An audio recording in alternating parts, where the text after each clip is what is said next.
want to talk about this Zhilei Zhang versus Joseph Parker fight, which is getting overlooked. That is on the undercard of Joshua Ngannou. This is a main event caliber fight, and big shout out to Turkey for making this fight on the undercard. I think that Parker coming off a good win versus Wilder, and I know Wilder, was inactive for some time, but still it's a good win. No, people didn't have Parker winning before that.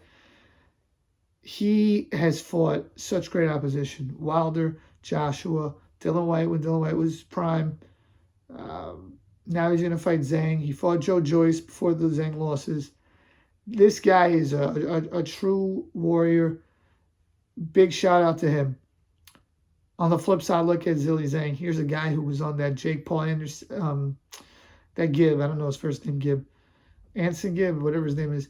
He was on the undercard of that fight. He fought Jerry Forrest. That was the first time I'd ever seen Zhilei Zhang fight.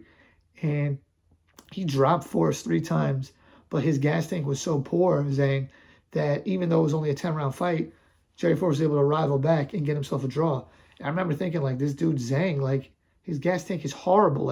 The guy after round 7, he couldn't do anything. And credit to Forrest for coming back. I never thought at that point Zhang would be a serious contender.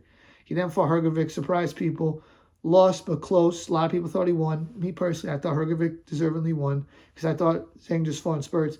But then he fights Joe Joyce, and everyone expecting Joe Joyce to win, myself included, and Zhang just dominates him. And then the rematch does the same thing. So Zhang earned his spot, beating Joyce, who beat Parker. That's the beauty of boxing because styles make fights. Maybe Parker now beats Zhang, and Joyce beat Parker and Zhang beat Joyce, but that's not how boxing works. And you have a guy, Joe Joyce, who he's not in the heavyweight contending picture anymore, and Joseph Parker is, and Joyce beat Parker.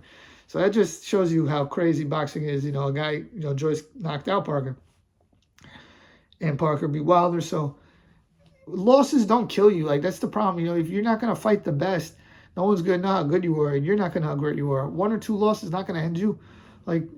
You got to keep fighting the top opposition. If you do, you could come back. This whole you have to be undefeated thing is nonsense.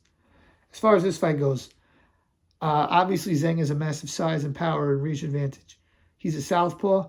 He has fast hands. He has good boxing ability. He has 2-handed power. I think his positioning is pretty good. I think he's crafty and has a high ring IQ, higher than credited. Problem with Zhang is he doesn't have the gas tank, and that's been a problem. Now, it wasn't a problem with Joyce because he stopped him early twice. First time, I think, was 6th round, and second time was, I think, 2nd round he stopped him. Parker has the gas tank and the mobility, but can he handle that power, and can he ever last long enough to win? Ooh, great question. I'm going to say no, he cannot. I'm going to say Zhang beats him, hurts him, stops him. I'm going Zhang, round 7 KO. But the way I think of it is either Zhang KO, Parker decision. I don't think Parker's going to be able to stop Zhang. Zhang could win on points, but I think more likely would be a KO if he won. I'm going round 7, Zhang KO. And by the way, this is a guy, Zhilei Zhang, who I think right now would beat Anthony Joshua and Deontay Wilder, as far as I'm concerned. This guy is dangerous. I know he's 39. I know he doesn't look the part, but he is absolutely a legitimate threat, as is Joseph Parker, and the heavyweight division has gotten very interesting over the last year. Let me know what you guys think. Please like, share, comment, subscribe. Peace.